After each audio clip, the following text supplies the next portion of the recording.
A gente gostaria de encerrar a nossa semana com informações corretas a respeito da pandemia em Júlio de Castilhos. Para isso, a gente convidou a equipe da Secretaria de Saúde. Nós conversamos com o secretário Marcelo e ele, devido a outros compromissos, não pôde vir e encaminhou a enfermeira Bruna, que sempre nos trouxe as informações, como é de costume, né, Bruna? Faz tempo que não vinha até a nossa redação. E hoje, a enfermeira Bruna Neves traz as informações de Júlio de Castilhos em relação à Covid-19. Bruna, bom dia, obrigada por vir conversar com a gente. Bom dia, Carla, bom dia aos ouvintes, e eu que agradeço a oportunidade de vir aqui conversar um pouquinho com vocês, que sempre nos trataram muito bem nesta pandemia. Sempre, Bruna, a gente procura trazer vocês aqui porque é a fonte da informação correta. Sempre a gente recebe perguntas dos ouvintes. Isso é verdade? Isso aconteceu? Já foi o primeiro falecimento em relação à Covid em Júlio de Castilhos? Eu soube, eu conheço um parente, enfim. A gente precisa trazer vocês aqui para colocar a verdade sobre as situações. Dessa maneira, tranquiliza a comunidade, mas também faz um alerta em relação à prevenção. De divulgação de todo o estado, o vídeo que o governador gravou ontem, fazendo um apelo, até bastante emocionado, um tom um pouco diferente das outras lives que ele fazia, com uma certa preocupação quanto ao relaxamento dos cuidados. E ele falou que os próximos 15 dias são muito importantes, principalmente para a necessidade de leitos vir a acontecer, e isso, o isolamento, Bruna. Nós, em Júlio de Castilhos, também estamos um pouco mais relaxados. É isso? Isso mesmo, Carla.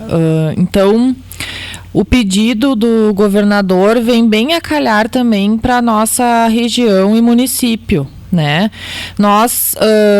A gente entende o apelo dele em relação aos cuidados, porque faz desde março, especificamente nós aqui em julho, 16 de março, que nós viemos nas mídias, a gente vem orientando nas unidades sobre os cuidados, porque, como eu falei ontem, nós do comitê não temos como controlar uma situação sem a ajuda das pessoas, sem a ajuda da consciência de cada um, né? Então chegou no momento aqui em julho que, graças a Deus, não temos nenhum óbito. A gente ouve falar muitas notícias, mas desde o primeiro dia que eu vim aqui, eu venho pedindo para as pessoas sobre as fake news, né? A gente não pode somente acreditar no que o vizinho disse, no que o familiar disse, porque nós temos que trabalhar com indicadores, né? A secretaria vem trabalhando sempre com protocolos, com indicadores, com laudos oficiais de testes, né? Então, a gente espera sempre o laudo oficial do exame cair no sistema para a gente confirmar no boletim e confirmar para as outras pessoas o número de positivos, o número de internações, e assim sempre a gente vai fazer até o final. Então, oficialmente não temos nenhum óbito no município decorrente ao vírus, tá? No momento que nós da secretaria recebemos a notificação no sistema, aí sim a gente divulgará por motivos oficiais realmente, né?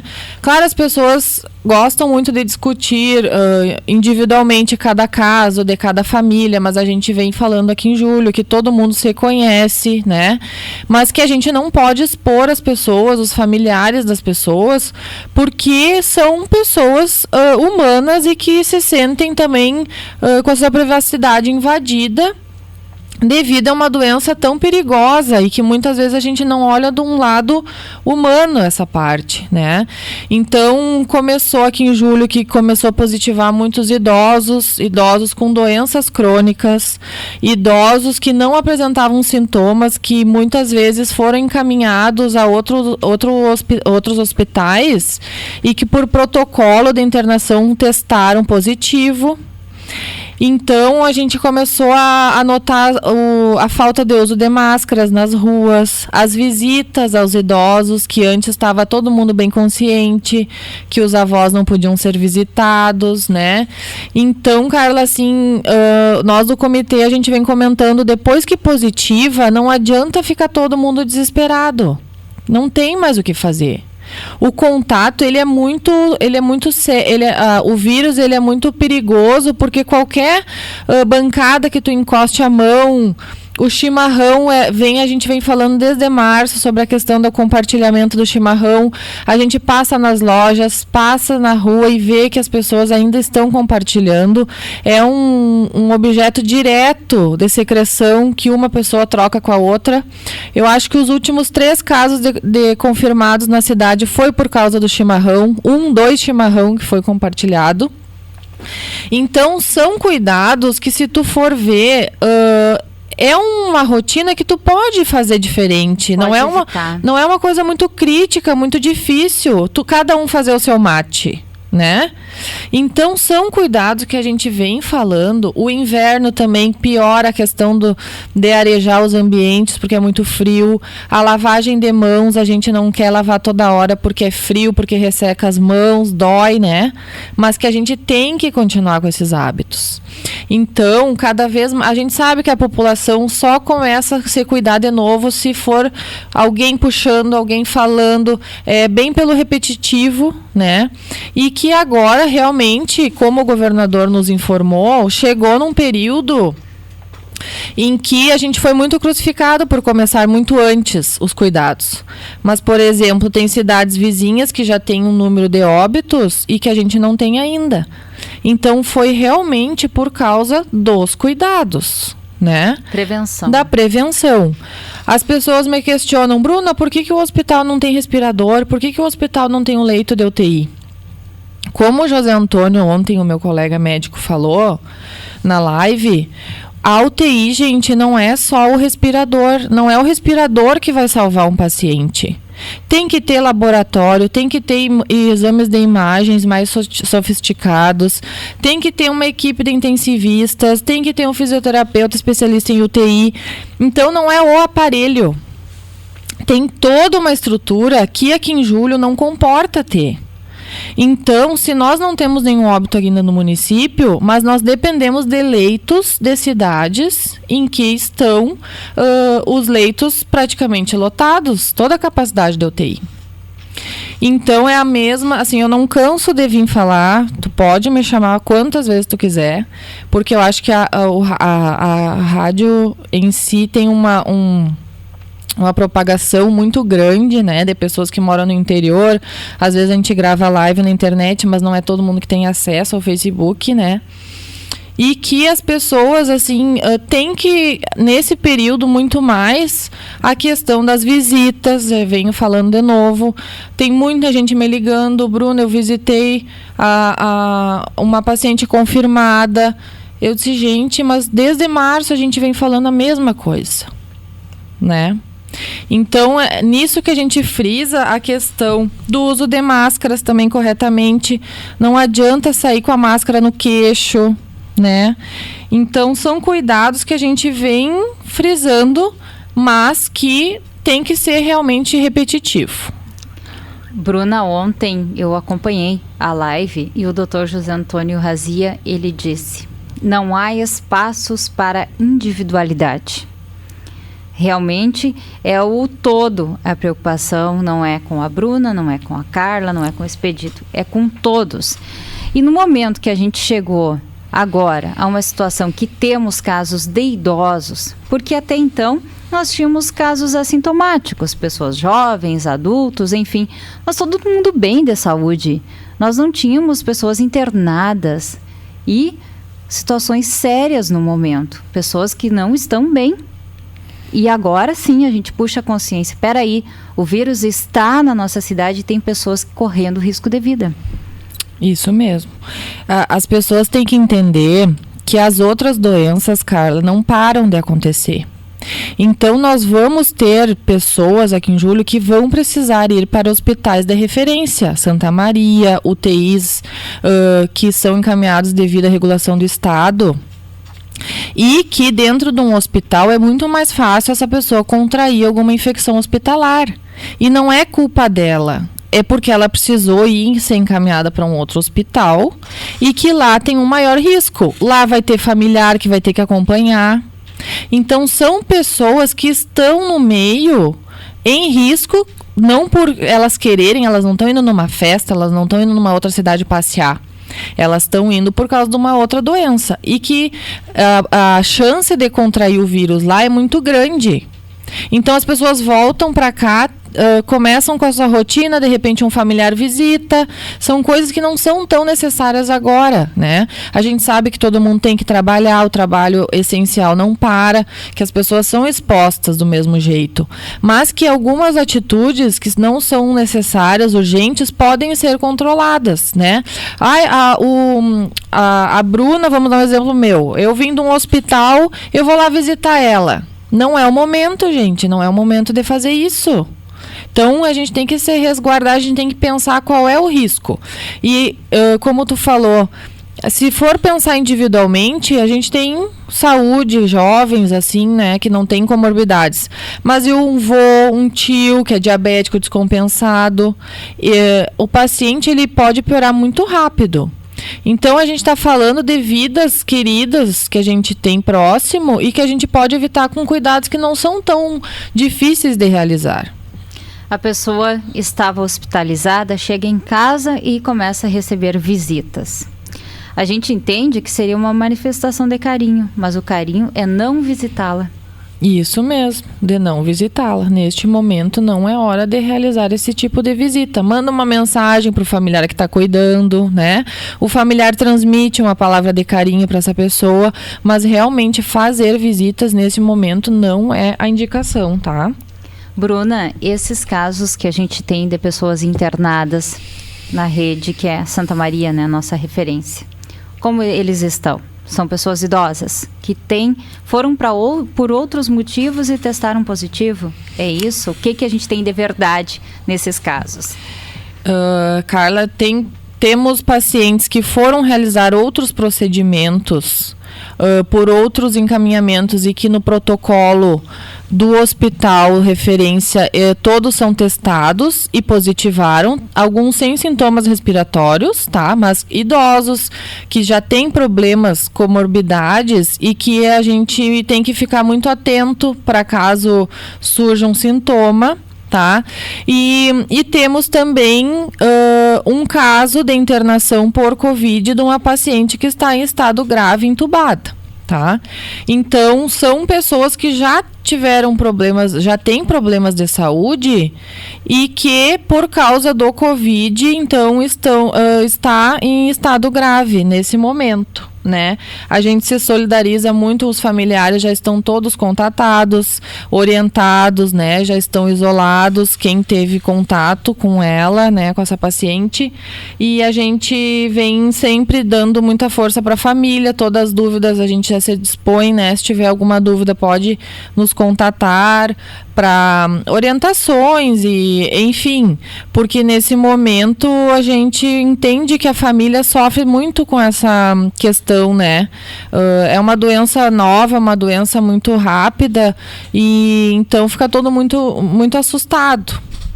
Mas não tem nenhum óbito oficial por Covid no município, até este momento, né? Bruna, nós temos 2 pessoas hospitalizadas, positivadas com Covid, ou 3 no momento em Júlio de Castilhos. Castilhenses nós temos 3. 2 pessoas sem sintomas que foram realizar outros tipos de procedimento e uma positivada com sintomas respiratórios graves. Esse que é o caso mais grave. Isso. Então, conforme você disse, nenhum caso de óbito. Te pergunto, porque nós tivemos falecimentos na semana passada, que, como sempre, sai as conversas, né, entre aspas, o fake, foi por Covid. Essa semana também tivemos um falecimento em Cruz Alta e o pessoal afirmando, faleceu de Covid. Se uma pessoa falece em outra cidade que é castilhense, como acontece essa notificação à Secretaria de Saúde? Eu gostaria que você colocasse para nós o protocolo, para as pessoas entenderem que mesmo falecendo em outra cidade, caso seja daqui, irá constar no nosso boletim, o que agora, no momento, não existe. Isso aí. Então, o que acontece? Quando o paciente é de Júlio de Castilhos e está internado em outra cidade, mesmo que ele realize o teste fora, ele é notificado num sistema em que todas as gestões municipais têm acesso. Então, diariamente a gente vem cuidando desse sistema. Claro que, como foi falado na live ontem, não é imediatamente rápido que é notificado, porque é muitos testes, né? Então, por exemplo, um hospital de grande referência em Santa Maria, imagina a quantia de testes diários são feitos. Não tem como ser notificado na hora. Então, eles fazem o teste lá e notificam num sistema que a gente tem acesso. Após esse paciente estar no sistema, aí sim a gente contabiliza. Ou quando o laboratório me notifica, porque os laboratórios de Santa Maria estão notificando nós também. Eu tinha uma pergunta sobre isso. Que foi uma grande vitória para nós, até agradeci bastante, né, que eles nos procuraram e perguntaram quem é a referência para notificação. Eles nos notificam com o laudo por e-mail. E aí, a gente tem o laudo da pessoa, a gente notifica no boletim. Mesmo com contato de médico para médico via telefone, sendo informado, a gente ainda contabiliza. Só quando tiver por escrito. Oficial. Para não dar problema de dizer que a gente não tem a prova, que tem muita gente ainda que duvida, assim, né? Vocês não têm por escrito. Então, a gente conversou e a gente só vai divulgar quando a gente tiver o nome da pessoa por escrito. Então, demora um pouco, às vezes, os dias, né? Mas que também, quando tiver algum óbito, o hospital tem que notificar o município por escrito. Eu tinha algumas perguntas aqui dos ouvintes, se os exames são feitos em laboratórios particulares, em outras cidades, como a Secretaria do Município toma o conhecimento. É a partir do infectado ou o laboratório de outra cidade tem o dever de comunicar à Secretaria de Saúde do município onde a pessoa fez o teste, que, no caso, fez o teste em Santa Maria, por exemplo. Vocês ficam sabendo através dos laboratórios de lá. Isso, na verdade, assim, todo laboratório particular que decide fazer o teste, ele assina um termo que ele é obrigado a notificar nesse sistema que eu lhe falei que a gestão tenha o domínio, né? Então, só que alguns laboratórios, eles já entram em contato com a secretaria para enviar o laudo diretamente para nós antes de cair no sistema estadual, porque às vezes demora um pouquinho. Mas, claro, Santa Maria a gente tem vários laboratórios, mas o de maior porte, assim, vamos dizer, ele já está notificando nós diretamente. Igual os laboratórios aqui de Júlio. Eles são particulares, eles decidiram realizar os testes, mas todos os testados eles têm que cadastrar nesse sistema. Até no começo foi bem difícil, porque ele estava bem lento, né, de tantos acessos que tinham, mas nunca os laboratórios daqui deixaram de notificar, tá tudo certinho, e eles sempre, os negativos e os positivos, sempre foram notificados. Então a gente tem o acesso devido a esse sistema. Bruna, os fakes também acontecem devido ao novo procedimento nos velórios, porque hoje os velórios são diferentes. Sendo Covid, não sendo Covid, não é Júlio de Castilhos. Todo nosso país é assim, né?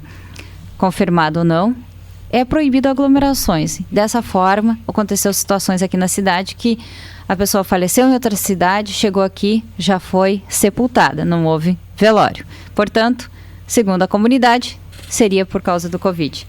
Então, para a gente colocar o que sai de fake, né? O que sai de informação errada, às vezes para ter um assunto, às vezes para causar pânico, mas o que é importante? Sempre a verdade. Então, a fonte oficial, como você disse, nós só divulgamos no boletim quando a gente tem a documentação, né? Então, essa pessoa com o atestado de óbito, que é emitido ali na prefeitura, vocês teriam conhecimento se fosse positivo para a Covid. Isso. a questão dos velórios foi que em muitas cidades um dos meios de propagação. Desculpa. Foi os velórios, né? Então, devido ao decreto estadual, foi reduzido realmente o número de pessoas, o horário do velório, né? Então, não quer dizer que quando a pessoa não é velada da maneira antiga, que a gente era acostumado, em relação ao Covid, né? E assim, mesmo que a gente... sempre a gente vai investigar cada caso, né? Se tem uma informação pela metade, a secretaria ela vai ligar para o hospital de referência, ela vai ligar para a secretaria coordenadoria do estado, a 4ª, que é a nossa, para ver informações maiores, né? A gente nunca vai esperar, por exemplo, cair a notificação no sistema. A gente vai investigando e esperando a notificação por escrito. Sempre o oficial. Isso, sempre o oficial. Que é o que é divulgado nos boletins diários, né, Bruna? Porque aquela notícia, sempre no início da noite, é o que temos na cidade oficial. Depois passam 24 horas, pode mudar, pode reduzir, pode aumentar. Mas a cada 24 horas a gente tem a informação. Isso mesmo. Então, a Bruna colocou a respeito desses pacientes internados, que a gente tinha várias perguntas, se era verdade, se não era verdade, que a gente tinha casos graves. Então, a gente tem um caso grave na cidade. Temos internação. Um caso grave. Bruna, qual o procedimento quando uma pessoa é positivada? Qual a situação? O que envolve a família? Qual o procedimento? Quais pessoas são testadas? A Bruna é positiva, a Carla convive com ela é testada? A mãe, o pai, como que é? Então, como que funciona? Quando o paciente é testado e positivado, ou ele está em uma unidade nossa de saúde avaliada pelo médico e monitorada e testada, ou ela vai num laboratório particular e é testado e o laboratório nos notifica, né? Então, temos vários critérios, né, Carla? A gente tem um protocolo do COI, é uma nota técnica que a gente recebe de orientação e que a gente tem que seguir sempre aquele protocolo. Existem vários casos, aquele positivado sem sintomas, o positivado com sintomas, né? Então, como o positivado que é trabalhador de saúde. Então, são vários critérios que esse protocolo, ele nos orienta. Então, mas para falar mais de um modo geral, o paciente positivado, ele é isolado em casa, se sintomas leves, né? Quando não precisa de internação. Então, sintomas leves, está com tosse, está com febre baixa, ele faz o isolamento em casa. O médico define se vai prescrever alguma medicação para febre, enfim, ali para os sintomas. E ele é isolado em casa e a gente vai monitorando ele pelo telefone, né? Então, quando o paciente não tem nenhuma doença crônica, a gente monitora de 2 em 2 dias pelo telefone. E quando tem doença crônica ou é mais idoso, a gente monitora diariamente. Claro que às vezes a gente não consegue o telefonema diário, às vezes o telefone dá fora de área. Enfim, quando a gente não consegue o telefonema, a gente faz uma buscativa, que ou a equipe vai até a casa da pessoa, ou se ele tem cobertura de agente de saúde, a agente de saúde faz uma visita e vê o porquê que não está dando a ligação, como é que essa pessoa está. Se a pessoa mora com mais pessoas em casa, mora com o pai, com a mãe, com o filho, todas essas pessoas ficam isoladas. Isso para positivo, não para suspeito, tá? Positivo, as pessoas que moram com ela ficam isoladas junto com ela. A gente faz um termo para a família assinar, que foi orientada pela secretaria, que ela tem responsabilidade pelo isolamento, que depende dela o isolamento. Se ela descumprir esse isolamento sendo positivado, ela pode responder, tá, judicialmente.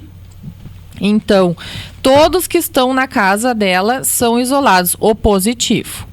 O suspeito, a pessoa está com síndrome gripal, tosse, coriza, foi consultar. ela é isolada, mas só é realizado o teste no 10º dia do primeiro dia de sintomas. Então, a gente monitora para não ter o risco de fazer um falso negativo, né? No 10º dia, a gente testa essa pessoa, tá? Se a pessoa teve contato com confirmado, eu fui na casa, eu tirei a máscara, eu fiquei um tempo bem longo, não só passei na rua, por exemplo, um contato rápido, isso já não é contato. O contato é aquele de tirar a máscara, de comer uma refeição junto, de se encostar, de se tocar, de estar numa sala horas junto. Como é que a gente faz? A gente conta o último dia do contato dessa pessoa com um confirmado, conta 10 dias e faz o teste. Mas é o contato próximo mesmo, não é cruzei na rua, né, tive um período curto, período de 15 minutos, é aquele contato mais direto mesmo, tá? O profissional de saúde já é diferente, porque o profissional, ele está exposto diariamente a todo tipo de paciente e que a gente, sempre como enfermeiro, eu aprendi que a gente tem que tratar todos como se fossem contaminados. O profissional de saúde é diferente. Se ele tem contato direto e não tem sintomas, ele continua trabalhando normal. Se sintomas, aí a gente afasta a pessoa e faz do mesmo jeito. No 10º dia faz o teste. Só que o profissional de saúde ele é diferente porque ele tem o contato direto com vários tipos de pacientes, né? Então não tem como cada confirmado a gente isolar todo o profissional sem sintomas, porque senão as unidades de saúde vão acabar fechando, né? Porque são muitos casos que eles entram em contato. Então, o protocolo, ele é bem minucioso, sabe?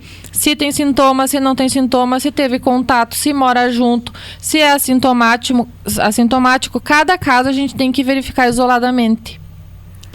Bruna, essas pessoas que tiveram positivado e convivem, moram junto com as outras. Então, faz essa contagem que você relatou, desde o contato, 10 dias, faz o exame. Te pergunto, sabe por quê? Que logo que a gente começou com a pandemia em Júlio de Castilhos, o que as pessoas diziam? Por que não testam de uma vez? Por que vão esperar?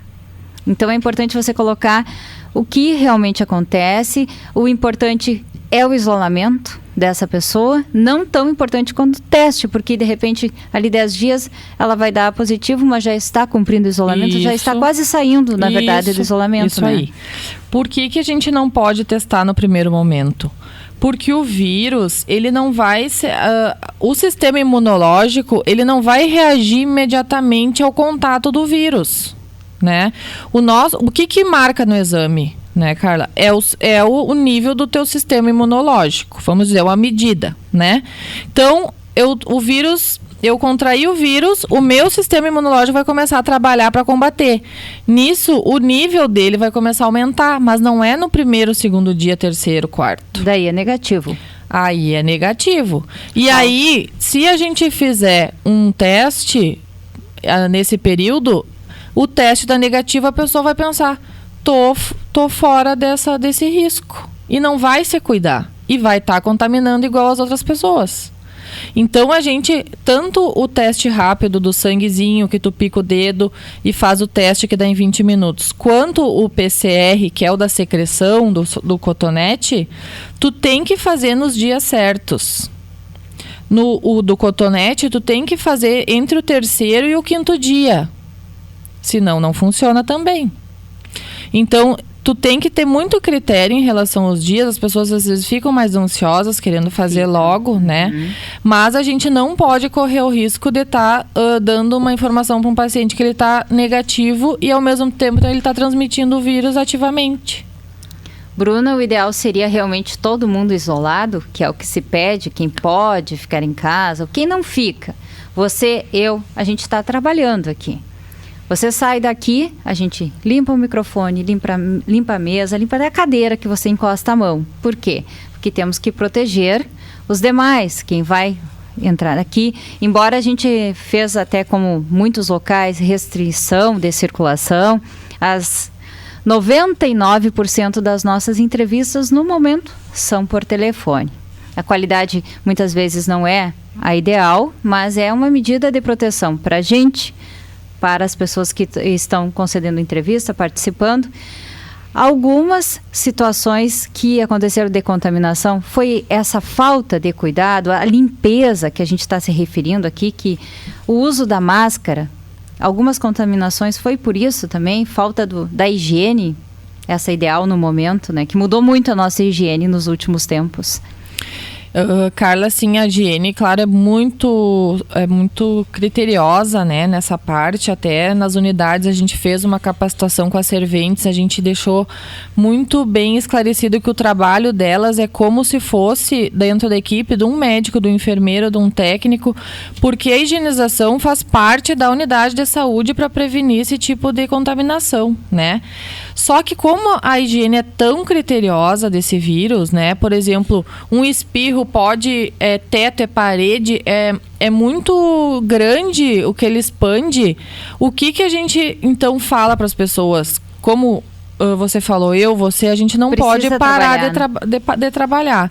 Mas que quem possa, faça a sua rotina na rua, que tem aqui no mercado, que tem aqui em algum lugar, mas volte para casa. Para não ter perigo da gente estar sempre com essa função da limpeza. Só que é muito difícil tu fazer uma limpeza geral de cada ambiente. Então, se as pessoas não vão se visitando, não vão se aglomerando, é muito menos provável que o vírus esteja nas superfícies, nas pessoas, enfim, né? Então, a questão ainda das festas que a gente vem falando, né? Aproveitar que é sexta-feira, não adianta a gente fazer festa escondido para fora e depois, segunda-feira, todo mundo tá ligando desesperado que tem um suspeito, que tem um positivo, porque é avisado, todo mundo foi, né?